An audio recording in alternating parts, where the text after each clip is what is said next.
Rachakonda police commissioner Sudheer Babu మాట్లాడుతూ తన మీద నమ్మకంతో బాధ్యత ఇచ్చిన ముఖ్యమంత్రి రేవంత్ రెడ్డికి ధన్యవాదాలు తెలుపుతూ 3 కమిషనరేట్ కోఆర్డినేషన్తో కలిసి పనిచేస్తామని, ప్రజలకు ఎల్లవేళలా సేవలందిస్తామని, ప్రజా సమస్యలు త్వరగా పరిష్కారం అయ్యేలా చూస్తామని, అదేవిధంగా నేరాలు అరికట్టడంలో అందరితో కలిసికట్టుగా పనిచేస్తామని, మహిళల భద్రతపై ప్రత్యేక దృష్టి సారిస్తూ పోలీస్ సిబ్బంది వెల్ఫేర్పై కూడా దృష్టి సారిస్తామని, రిటైర్డ్ అయిన పోలీస్ అధికారులకు సలహాలు కూడా తీసుకోవడం జరుగుతుందని, అదేవిధంగా ట్రాఫిక్ సమస్యలు రాకుండా నూతన టెక్నాలజీని ఉపయోగిస్తామని, పూర్తి నిబద్ధతతో పనిచేస్తున్న అధికారులకు సహాయ సహకారాలు అందిస్తామని, డ్రగ్స్ మాఫియాపై కఠిన చర్యలు తీసుకుంటామని తెలపడం జరిగింది.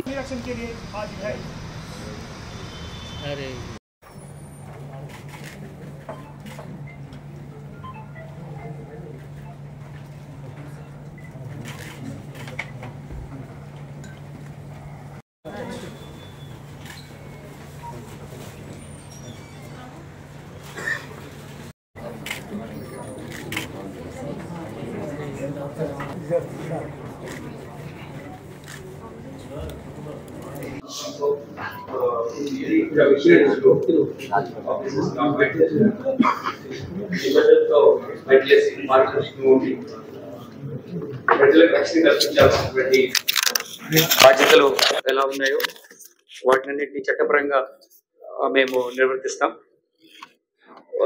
ఈ ట్రై కమిషనరేట్స్ కోఆర్డినేషన్తో కొన్ని సంఘ వ్యతిరేక శక్తుల పైన కఠినమైనటువంటి చట్టపరమైన చర్యలు తీసుకుంటూ ప్రజలకు శాంతి భద్రతలు కల్పించడంలో పూర్తిగా నిమగ్నమైంటాం. ఎంతో విశ్వాసంతో ప్రజలు మా మీద నమ్మకంతో ఉంటారు. ఆ నమ్మకం తగ్గట్టుగా ప్రజలకు ఎల్లవేళలా మేము సేవలు అందిస్తూ ఉంటాం.